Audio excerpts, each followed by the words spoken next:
দেশের মাটিতে জিম্বাবুয়ের বিপক্ষে ছুটে পড়েছিলেন টাইগার পেসার তাসকিন আহমেদ, যে কারণে তাসকিনকে নিয়ে শঙ্কা জেগেছিল টি-20 বিশ্বকাপে খেলতে পারবে কিনা।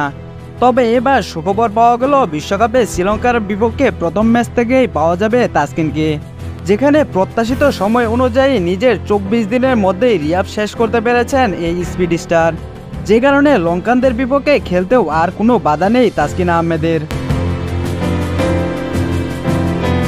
বিসিবির ফিজিও বাইদুল ইসলাম গতকাল গণমাধ্যমকে বলেন, তাসকিন অনেক উন্নতি করেছে। আজ আউটডোরে বোলিং করার পরিকল্পনা ছিল, যেহেতু বোলিং করার পরিকল্পনা করেছে তাকে এ কারণে ইনডোরে আসা। 5 জুন তার পুরোপুরি বোলিং শুরুর কথা, সেটা দেখে বলা যাবে 7 জুনের ম্যাচে ওকে পাবো কিনা। এখন পর্যন্ত তার খুব ভালো অগ্রগতি। তাসকিনের সম্ভাবনা খুব ভালো, এ কারণেই সে বিশ্বকাপ দলে আছে। এ ধরনের চোট 4 সপ্তাহের মধ্যে সেরে ওঠে।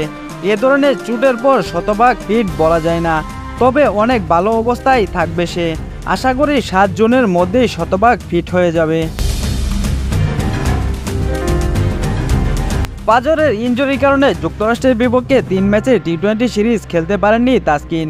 মিস করেন বিশ্বকাপের আগে ভারতের বিপক্ষের প্রস্তুতি ম্যাচও। তবে এরই মাঝে 28শে মে ডালাসে জাতীয় দলের প্র্যাকটিস সেশনে বোলিং শুরু করেছিলেন তাসকিন।